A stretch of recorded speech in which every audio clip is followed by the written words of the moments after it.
My name is Michael Frank, that's my English name. And I myself, I was born 3 miles south of here, one of the islands. It's called Yanchehe, it means high island. And like I said, along the canal, when the water, all the hammocks underwater, that's the only dry ground. That's why we started those 2 camps. Otherwise, we'll be living in the water. That's why the Everglades is dying.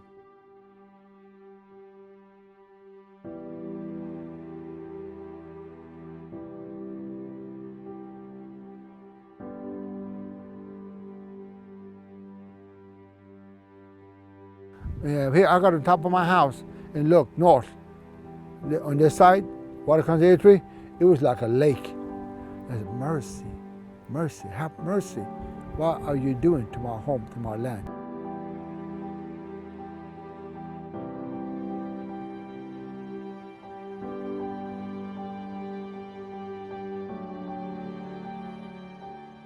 I've heard stories about how the skies used to teem with millions of birds, and we've had so many pressures against that. First it was bird hunting for their plumes, and then it became more about the way that we manipulated the environment. We diked and dredged and channelized the Everglades in order to allow people to live here. But what that did was it was slowly killing the Everglades.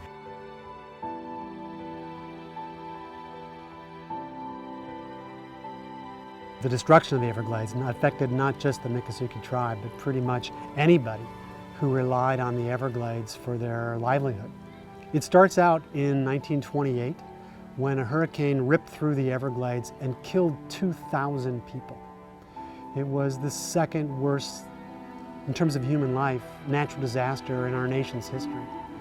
And so the Corps of Engineers got busy taming the Everglades, saying we never want this to happen again, we don't want it to kill people. And they set about putting the Everglades into a straitjacket, converting the river of grass into a series of lakes and dams so that it didn't function at all like it used to.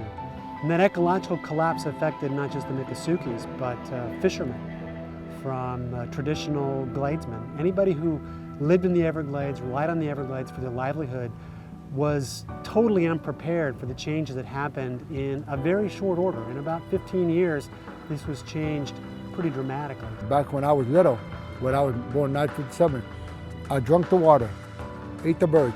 Me and my brothers, we used to go hunting, get a spear, bow and arrow. We would go hunting. And I think there's a little pond over here. When the rest of the water, there's no more water, it's dry, the Everglades, it's dead. What you see here is a skeleton. You don't see no birds. You don't see no birds flying, migrating into the Everglades. Because they don't know, the water's full of mercury. I can't drink the water.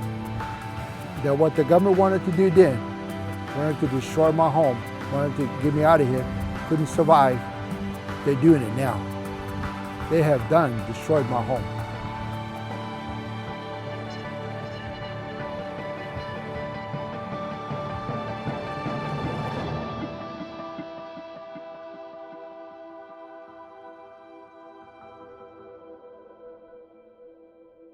The Everglades is astonishingly sensitive to what we would consider, what you might consider trace amounts of nutrients and pollution. Here have astonishing and seriously detrimental effects.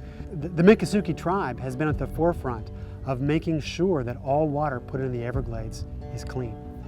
When people ask what they can do, I think there's a number of things. There is power in numbers. There is power in our democratic process. You do have a voice, you do have a choice every single day with how you live your life.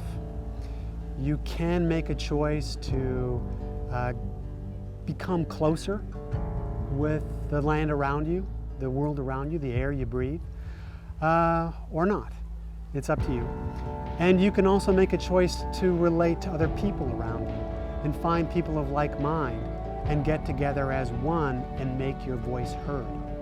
And that is how things change. In fact, it's the only way things can change.